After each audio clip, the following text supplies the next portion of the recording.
আমরা দেশে গণতন্ত্র ফিরে পেয়েছি, কিন্তু এটা রক্ষা করতে হবে আমাদের।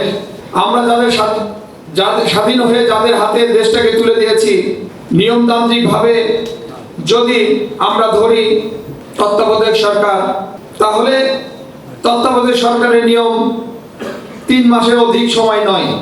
আমরা কিন্তু অদ্যাবধি 7 মাস পার করতে চলেছি। আমাদেরকে সরকারের পক্ষ থেকে বারবার বলা হচ্ছে সংস্কার করবে, সময় প্রয়োজন। আমরা মনে হয় সংস্কারের 7 মাসে 7% হয়েছে কিনা বোধগম্য নয় আমার। আমরা যদি 50%ও দেখতাম যে 7 মাসে 50% সংস্কার করেছে, তাহলে আমরা ধৈর্য ধরতাম। আরো 7 মাস কেন, আরো 1 বছর। কিন্তু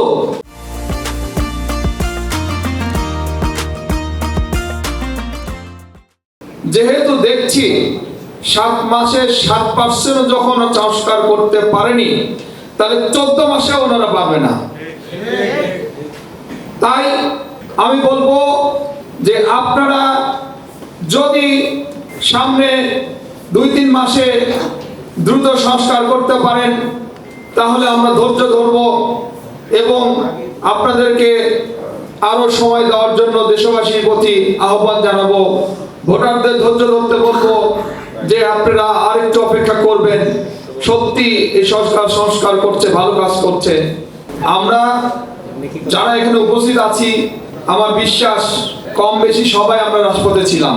আমরা অনেকে আহত হয়েছি। আমরা এই আন্দোলন করতে যে আমরা কেউ হয়তো শহীদ হতে পারতাম। আমরা এই দেশটাকে ভালোবাসি বলেই রাজপথে নেমেছিলাম।